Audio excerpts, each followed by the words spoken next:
Petrol பங்க்ல இருந்து வரும்போது போகும்போது பழங்களும் வாங்கிட்டு வந்தா சாப்பிடலாம்ல. வெறுங்கைய வீசி வீசிட்டு வந்துருவீங்களே. ஊரை தள்ளி கட்டிக்கிறேன். சிட்டில பழம் வாங்கிட்டு இங்க வர்றதுக்குள்ள பழம் அழுகி போயிடும். பேசுறா பேச்சு. சும்மா இருங்க. சுத்தி வீடெல்லாம் வந்துகிட்டு இருக்கு. வந்துகிட்டு இருக்குதா? என்ன பஸ்லயா டாக்ஸிலயா? அட கட்டிக்கிட்டு இருக்காங்க. யாரா அவன்? ஊடு தெரியாம பூந்துட்டான்.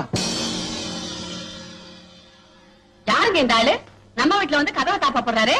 ஒருவேளை போதையில வீடு மாதிரி வந்துட்டானா? இந்தப்பா இது எங்க வீடு. எதுக்கு எங்க வீட்டுல வந்து தாப்பா போட்ட? யாரும் இங்க சத்தம் போடக்கூடாது. இனிமே யாரும் வெளியில இருந்து உள்ள வரக்கூடாது. உள்ள இருந்து யாருமே வெளியில போக கூடாது. இப்ப தெரிஞ்சு போச்சு. இவன் முகமூடி போடாத கொள்ளக்காரன். ஏங்க காரன்னு மரியாதைக்குறவா சொல்றீங்க? காரர்னு சொல்லுங்க. கொள்ளக்காரர் சார். நீங்க நினைக்கிறது மாதிரி நான் கொள்ளக்காரன் இல்ல, கொலைகாரன். இதுவரைக்கும் நான் 3 பெண்களை கொலை பண்ணிருக்கேன். ஏங்க நீங்க ஆம்பளைங்களை கொலை பண்ணதே இல்லையா? அதெல்லாம் ஏண்டி அவருக்கு ஞாபகப்படுத்துற? இப்ப என்ன போலீஸ் தேடிட்டு இருக்கு. ஏன் சார் 3 கொலை பண்ணவன போலீஸ் தேடாம மீட்டிங் போட்டு உங்களை நிக்க வச்சு மாலையா போடுவாங்க? ஐயோ குறுக்க ஏங்க பேசுறீங்க? அவருக்கு கோபம் வரப்போகுது. கோபம் வருங்கிற? மன்னிச்சிடுங்க சார், நான் சொன்னதை அழிச்சிடுங்க. நான் போலீஸ் கண்ணுல படாம இருக்க ஊருக்கு ஒதுக்குப்புறமா இருக்கிற இந்த வீட்டுல மறைஞ்சிருக்கதா நான் வந்திருக்கேன். ஐயோ தப்பு பண்ணிட்டீங்களே. இது பாதுகாப்பு இல்லாத வீடுங்க. மைதானத்துல இவ வீடு கட்டி இருக்கிறா. கடகால் தோன்றப்ப இங்க மண்டபம்லாம் இருந்தது. ஆமாங்க.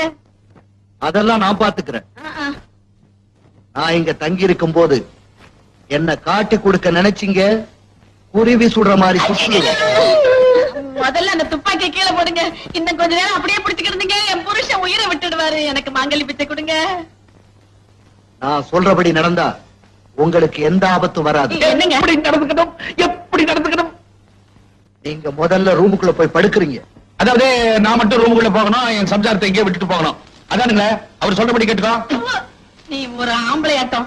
நம்ம 2 பேரும் இந்த உள்ள போய் சொல்றாரு. அப்படித்தானுங்களே? ஆமா. பாத்தியா எவ்வளவு நல்லவரா கெடுக்க பாத்தியா?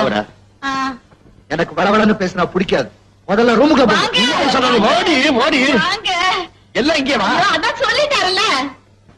கதவை மூடக்கூடாது, திறந்தே இருக்கட்டும். எங்க நாங்க புருஷ போச்சாடி திறந்து இருந்தா நல்லா இருக்காதுங்க.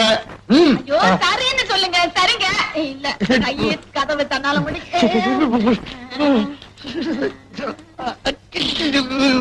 ஏங்க எனக்கு ஒரு சந்தேகம். என்னன்னு? இப்படி துப்பாக்கி கை மாதிரி அலையிறானே, திடீர்னு மனசு மாறி போய் எங்கிட்ட ஏதாவது தப்பு தண்டாதான் நடந்துக்குவானா? அவன் நினைக்கிறானோ இல்லையோ, நீ ரொம்ப எதிர்பார்க்கிற. நான் அதே சொன்னேன். பாருங்க.